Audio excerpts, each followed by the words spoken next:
I'm back.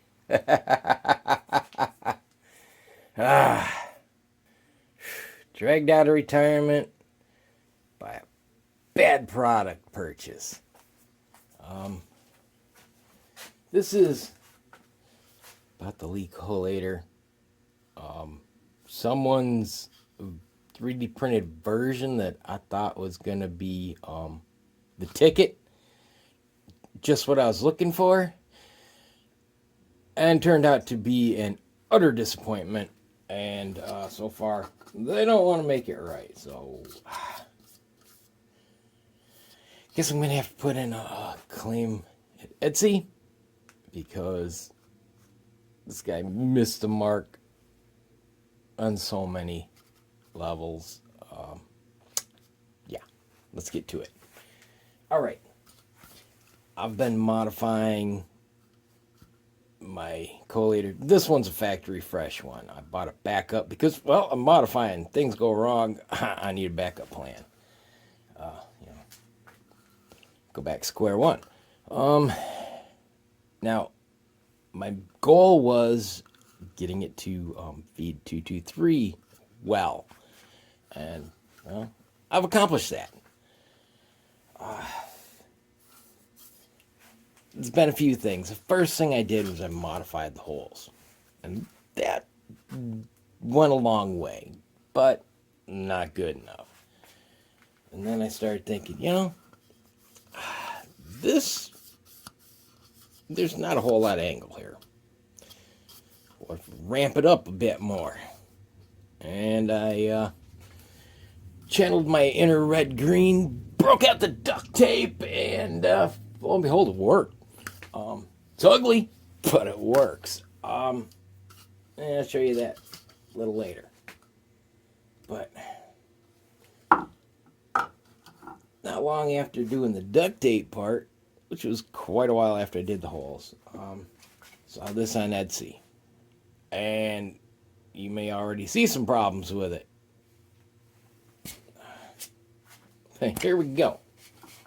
First, you see a problem with those holes? Yeah. Super duper small. These are 5/8 of an inch in the Lee. And then it steps down. It's over halfway down. It steps down to a ledge, to support it on the tubes. This dude did was at the top he put a lip to support it on the tubes. So this is barely over a half inch. Yeah, almost an 1/8 inch smaller. And this is borderline for 223. And since the lip is at the top, there's no room for modification. I'll wipe them out, most likely, or make them so thin they won't last. And have to, well, there's not really much way to tape it in place on the tubes. Because they omitted the riser part, which, well, is kind of a stepped version of a funnel. And isn't actually kind of necessary. Bigger cases, that small hole isn't going to play nice. What I was looking for was obviously the angle here. Well, totally missed the mark. Well, yeah, it's deeper. It's about 1 inch wider. It's got that angled wall. There's some angle there. This is almost flat. Very little angle in a much bigger area. So it's a step backwards. Yeah. You see where my complaints are adding up here. Yeah. But yeah, that's nice.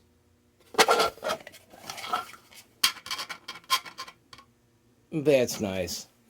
The rest is not nice, really. These this angle wall should go in further.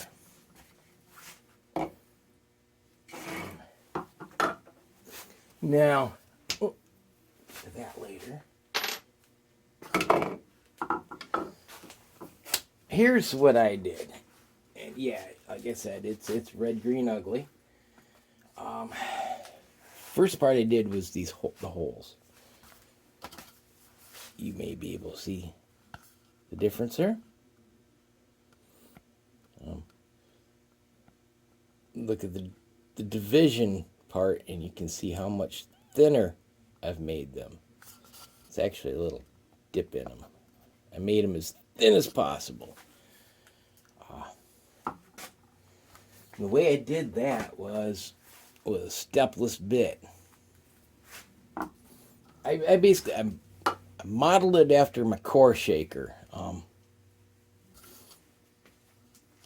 As much as I could. That slight funnel. All right. Take note of that mark. And you can see where it falls there. Now,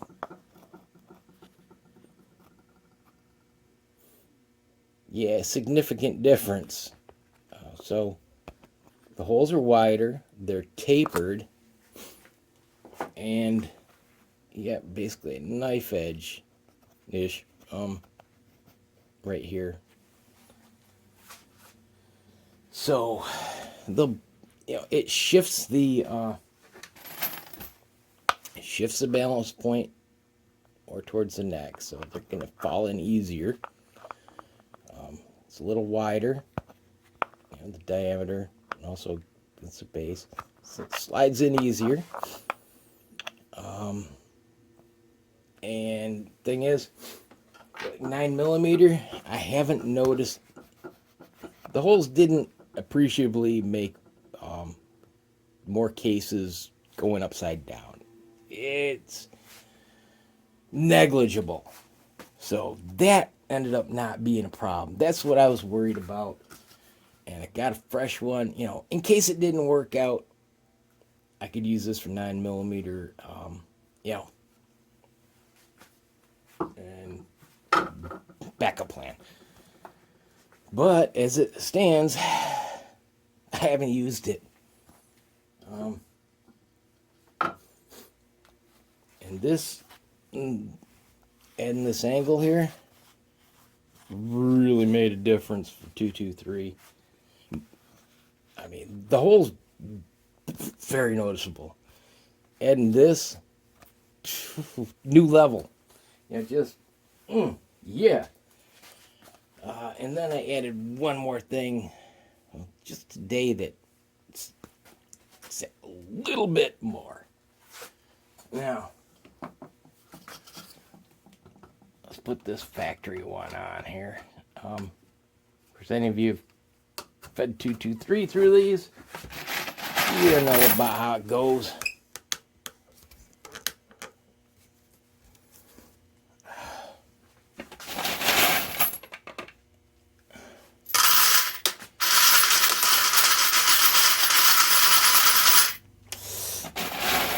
They're a little touchy about how much is in it.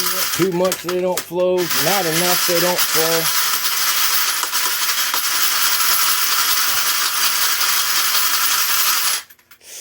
You get the picture. Kind of sucks. All right, let me do this side. Gonna use the same brass, same amount of brass. So there's no. Eliminate the variables here.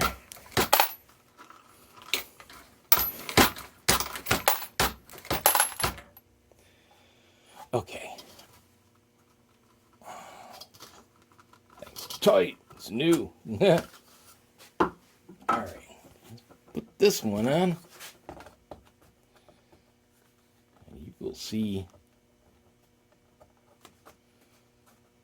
a bit of a difference.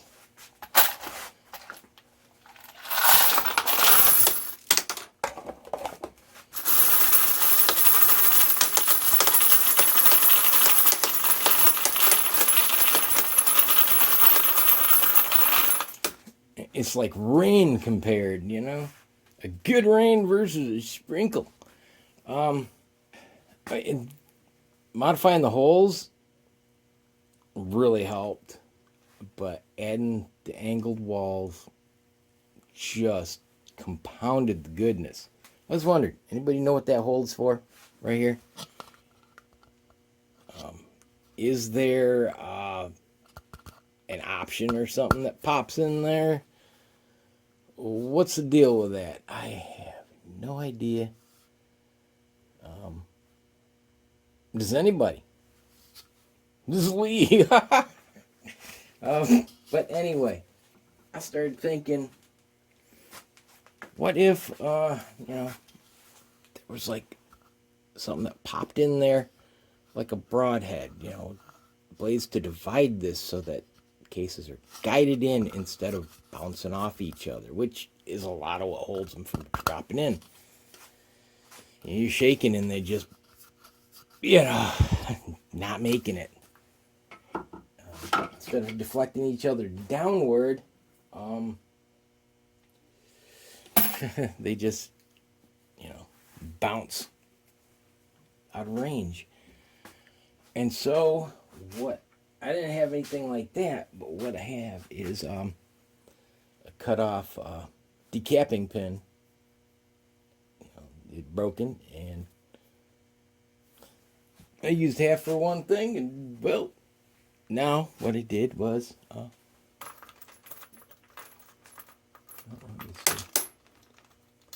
stuck it in that hole. It's not a perfect fit. Yeah.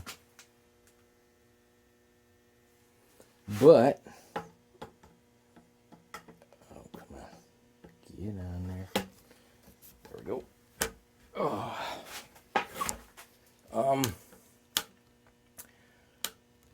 Now they bounce off that, and it helps deflect them downward instead of, deflecting each other, away from the hole. And it does seem to help. Just that little bit more.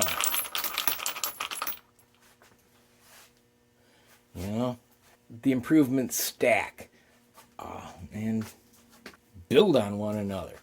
So, all that to get to this. We got this 3D printing failure here. In my opinion. Some people might think it's great, but my eyes really missed the mark. When you 3D printing, guys, you can kind of take that and make an insert. Instead of reinventing the wheel and printing the whole thing out, anybody who's going to want this already has one. The structure of an injection molded piece is technically going to be stronger and smoother, obviously, than a 3D printed piece, unless you I know there are ways to smooth it out and all, but why not just build on the original, make an insert, an angled wall insert that presses in, maybe glue it, just right up to this ring. Leave that open, just right, smooth transition down even. You can make it taller, wider, like this. You could take this idea, but yeah, something like that just leaves that very center open, presses in. Heck, you can make it where it clips on this edge right here, so it's removable.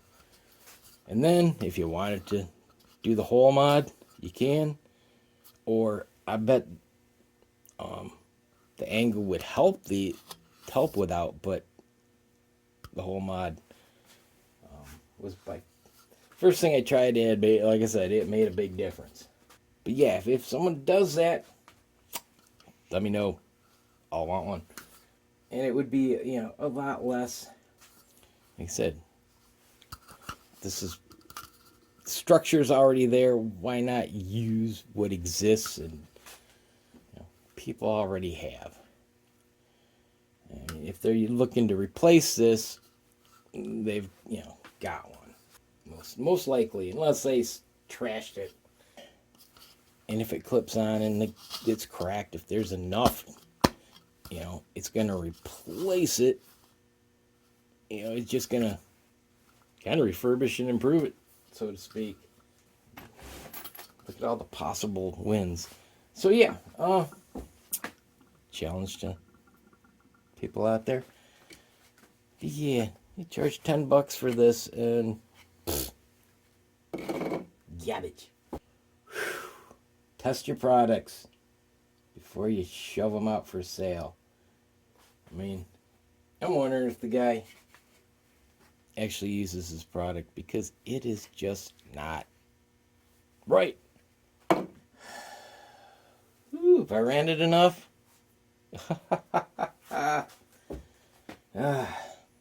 Voice go right. Little raw. Been sick, so not up to my usual energetic, jovial self, I guess.